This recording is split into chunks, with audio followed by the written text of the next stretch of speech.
अलग रहने में ही खुशी है। क्या घर में दो दो बेटे हैं? नहीं नहीं नहीं, ये परेशानी आजकल किसको चाहिए। दो बेटे हो, उनके बीच झगड़ा हो, फिर बंटवारा करो, ना बाबा ना। अरे दो बेटे हैं तो क्या हुआ, आजकल कौन साथ साथ रहता है। अरे पहले पहले सब साथ में रहेंगे, फिर अलग हो जाएंगे। हाँ, ये बात तो तुम्हारी सही है। अरे आजकल राम लक्ष्मण जैसा भैया कहाँ मिलेगा। और नहीं तो क्या, आजकल शादी के बाद कौन साथ साथ रहते हैं। अरे आजकल की जमाना ऐसा ही है, 6 महीने साथ साथ, फिर अलग अलग। सास तो बूढ़ी हो गई है, चल बसेगी।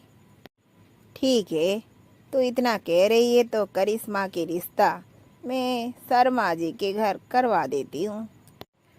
अरे तुम भी उनसे बात कर लेना। हाँ हाँ, मैं कर लूँगी, तुम चिंता मत लो। तुम देखना, करिश्मा उस घर में बहुत खुश रहेगी। उषा की सहेली जब उससे शर्मा जी के परिवार के बारे में बोलती है तो उषा को उस सहेली की बात समझ में आती है कि आजकल कौन से भाई साथ साथ रहते हैं। आज नहीं तो कल अलग ही हो जाएंगे, और उसके बाद उसकी बेटी का राज होगा। इसलिए उषा अपने बेटी का रिश्ता शर्मा जी के छोटे बेटे के साथ करने के लिए राजी हो जाती है। अरे बधाई हो छोटे, तेरी तो निकल पड़ी। अरे मैं तो फाइनली उस गाने पर डांस करूंगी। अरे वही गीत ना, याद है। अरे लो चली मैं अपनी देवर की बारात लेके, लो चली मैं। ये लो, इसे देवरानी आने की इतनी खुशी नहीं जितनी गाने में डांस करने पर होती है। अरे खुश तो सब हैं, तू ऐसा क्यों कह रहा है। इतने दिनों बाद घर में जो खुशियाँ आई है। अरे 1 मिनट रुको, मैं तुम तीनों की नजर उतार देती हूँ। अरे माँ, हमें किसकी नजर लगने वाली है। अरे हम तीनों तो हमेशा साथ ही रहेंगे, देखना तुम। हाँ, तेरी बात शुभ शुभ हो। मैं तो भगवान से प्रार्थना करती हूँ कि तुम तीनों हमेशा साथ साथ रहो। अरे माँ जी, आप चिंता मत कीजिए, हम सब हमेशा साथ ही रहेंगे। हमें कोई भी अलग नहीं कर सकता। जहाँ शर्मा जी के परिवार में सबके अंदर इतना प्यार था, दूसरी तरफ करिश्मा के मन में उसकी माँ ये बात भर रही थी कि अलग होने में ही खुशी है। जब वो इस परिवार में शादी करके आई तो थोड़ी देर तो इंतजार किया, पर जब उसने देखा इस परिवार में कोई अलग होने का चिंता तक भी नहीं करता है, तब उसने ये बात अपनी माँ को बता दी। अरे क्या माँ, यहाँ तो कोई अलग होने की बात सोचता तक नहीं। सबके अंदर इतना प्यार है तो मैं इन सबको अलग कैसे करूं। आपने तो कहा था कि कुछ समय के लिए साथ रहना, फिर अलग के बारे में सोचना, पर यहाँ तो ये बड़ी मुश्किल लगता है। अरे मुझे क्या पता था इनके बीच इतना प्यार है, ये इतना मिलजुल कर रहते हैं, हमें क्या पता। तो माँ अब क्या करें। अरे तू चिंता मत कर। अरे तू बस मैं जैसा कहती जाऊं वैसा करता चल, फिर देखना ये सब कैसे अलग होते हैं। करिश्मा और उसकी माँ दोनों आपस में ऐसा प्लान बनाते हैं जैसे शर्मा के परिवार के बीच बंटवारा हो जाए। तो प्लानिंग शुरुआत होती है पैसों से। अरे मम्मी जी, मैं बाजार गई थी, आपको पता है वहाँ इतनी अच्छी अच्छी साड़ियाँ थी कि मुझसे रहा नहीं गया। मैंने तो 2-3 उठा ली। अच्छा किया तुमने। अरे घर की बड़ी बहू है तू, तू जो चाहे वो कर सके। फिर पीछे करिश्मा खड़ी होकर सोचती है, अरे वाह, ये अच्छा मौका है फायदा उठाने की। अभी के अभी कमरे में जाकर नैति की कान भरती हूँ। पता है आज भाभी बाजार गई थी, वहां से इतनी सुंदर सुंदर साड़ियाँ लाई हैं, पूछो मत। तुम्हें पता है मेरा भी मन करता है ऐसे ऐसे अच्छे अच्छे साड़ियाँ लूं। अरे बस इतनी सी बात, तुम्हें किसने रोका है? तुम भी ले लो साड़ियाँ। आपको तो भैया को हर बात का हिसाब देना पड़ता है ना, कि कितना खर्चा किया, क्यों किया। मैं जानती हूँ भैया और भाभी इस घर के बड़े हैं, इसलिए सब कुछ उनके हाथ में है और आपको हर बात के लिए उनके आगे हाथ फैलाना पड़ता है, और ये बात मुझे अच्छी नहीं लगती और मुझसे ये सब देखा नहीं जाता। मेरा कहने का मतलब है, हम यदि अलग रहें तो आपको ये सब झेलना नहीं पड़ेगा और मेरी भी सारी इच्छा पूरी हो जाती। अरे करिश्मा, अंदर आ सकती हूँ? हाँ हाँ, आइए ना भाभी। अरे करिश्मा, तुम अपनी साड़ी ना लेते हुए अंदर आ गई। मेरी साड़ियाँ? मैं समझी नहीं। अरे मेरा मतलब ये सब साड़ियाँ तुम्हारे लिए, मैं तो तुम्हारे लिए लाई थी। अरे मेरे पास तो बहुत सारी साड़ियाँ हैं, तुम नई दुल्हन है ना, इसलिए लाई थी। ओह अच्छा भाभी, ये सब साड़ियाँ मेरे लिए? थैंक यू भाभी। अच्छा ये लो, तुम दोनों बात करो, मैं चलती हूँ। देखा, तुम बेकार में ही परेशान हो रही थी। और रही बात बिजनेस की, बिजनेस में तो सारी हिसाब मैं रखता हूँ और घर का हिसाब भैया रखते हैं, और हम दोनों भैया मिलकर सारी हिसाब पूछते रहते हैं। इसमें तुम्हें टेंशन लेने की कोई बात नहीं। इस घर में कोई किसी से कम नहीं है, हम सब एक जैसे हैं।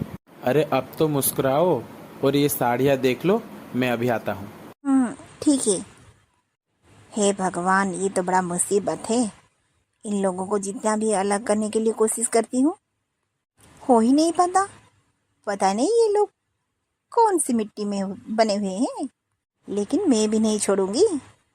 मैं एक दूसरे के अंदर इतना नफरत भरूंगी, किसी के मन में किसी के लिए प्यार ना रहे। पर करिश्मा की कोशिश हर बार नाकामयाब रही, इसलिए वो इस बार ऐसा सोचा जिससे घर वालों के बीच कुछ अलग सा नफरत पैदा हो जाए। अरे क्या हुआ पुष्पा बहू, क्या ढूंढ रही है? वो क्या है ना माँ जी, सुबह से मैं अपनी उस सोने वाली हार ढूंढ रही थी, पता नहीं कहाँ रख दी, मिल नहीं रही है। अरे ठीक से देख, अपने कमरे में होगा, अलमारी में रखा हुआ होगा। नहीं माँ जी, मैंने हर जगह देख ली पर कहीं नहीं मिला। अलमारी भी देख ली, पूरा छान ली, पर मिल ही नहीं रहा है। अब आएगा मजा। वो हार तो मैंने चोरी कर ली है, और जब वो हार मेरे कमरे से मिलेगा तो भाभी मुझसे झगड़ा करेंगी और मैं बेचारी रो पड़ूंगी।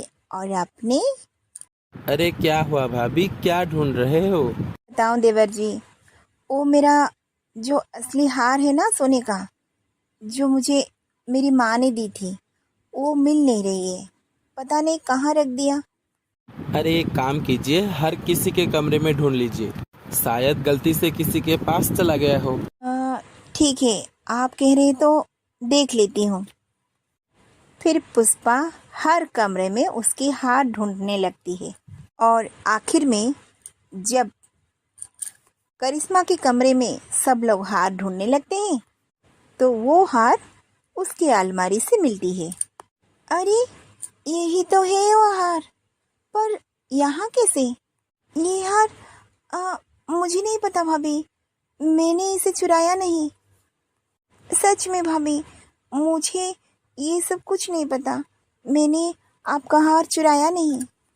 क्या भाभी, आपको मुझ पर विश्वास नहीं है? मैं सच कह रही हूँ। ओ जी देखिए, मैंने ये हार चुराया नहीं, सच। अरे करिश्मा, तुम रो क्यों रही हो? किसने कहा तुमसे कि तुमने ये हार चोरी की है?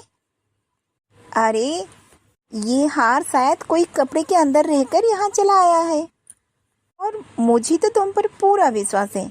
तुम क्यों चुराओगी मेरी हार? और तुम भी कभी ये काम कर नहीं सकती। रोना बंद करो। अरे ये हार गलती से कपड़े में अंदर रहकर यहाँ आ गया, वैसे मिल गया, बस घर में ही तो था। और हाँ, ये लो, ये हार आज तुम्हारे लिए। स्पेशल गिफ्ट है मेरे लिए। गिफ्ट? ये हार? पर भाभी, आपको तो ये हार आपकी माँ ने दी है ना। हाँ, तो क्या हुआ, मैं तुम्हें दे रही हूँ। तुम इसे पहनोगी तो बहुत अच्छी लगोगी। आज से ये हार तुम्हारा। करिश्मा हैरान रह जाती है, क्योंकि उसने ये घर को जब तोड़ना चाहती है, उसे पता नहीं था इस घर के लोगों की प्यार इतने मजबूत है और सबकी एकता में इतना मजबूत है, वो इसे जितना भी कोशिश कर सके तोड़ नहीं पाती है। और करिश्मा को यकीन हो गया है, कोई भी ताकत, कोई भी गलतफहमी इस परिवार को कभी अलग नहीं कर सकती। और वो फट से उसकी माँ को फ़ोन लगाती है। हेलो माँ। हाँ हाँ बोलो, क्या बात है, हमारी प्लान कामयाब हो गया? नहीं नहीं माँ, जैसा हमने सोचा था वैसा कुछ भी नहीं हुआ। क्या? पता नहीं ये सब कैसे लोग हैं, इनके ऊपर हमारे प्लान असर नहीं हो रहा है। अरे तू चिंता मत कर, मेरे पास और एक प्लान है। इस बार हम ऐसा प्लान करेंगे कि ये परिवार दोनों बंटवारे में बिखर जाएगा, देख लेना तुम। नहीं माँ, आज से मुझे इस परिवार को अलग नहीं करना चाहिए और मैं चाहती भी नहीं ये परिवार अलग हो। और तुम जिस परिवार की अलग के बारे में सोचती हो ना, वो मेरा ही परिवार है और मैं तुम्हें ये सब कुछ भी करने नहीं दूंगी। समझ लिया ना माँ? अरे माँ, मैं ही पागल थी जो इतना अच्छे परिवार को जोड़ने के बजाय तोड़ने के लिए कोशिश कर रही थी, वो भी तुम्हारी प्लान से। अरे ऐसा परिवार कहीं नहीं मिलेगा। इस परिवार में सब लोगों के बीच प्यार है, विश्वास है। इस परिवार में किसी के मन में लालच या कपट बिल्कुल भी नहीं है। यहाँ कोई एक दूसरे को गिराने के लिए नहीं, उठाने के बारे में सोचते हैं। अरे तेरा दिमाग खराब हो गया है क्या? ये क्या कह रही है तू? क्या जीवन भर तुम सबके साथ रहेगी? हाँ माँ, मैं सबके साथ रहूँगी, ना कि अलग। मुझे ये बात का एहसास हो गया है कि अलग रहने से खुद को अकेला महसूस होगा और सबके साथ रहने से सबका प्यार, सबका साथ मिलेगा। और हाँ माँ, आज के बाद यदि आपको इस घर के बारे में, कोई बंटवारे के बारे में फ़ोन करना हो तो कह देती हूँ, फ़ोन मत कीजिएगा। अरे बेटी, मेरी बात तो सुन। करिश्मा ये कहकर अपनी माँ को फ़ोन काट लेती है।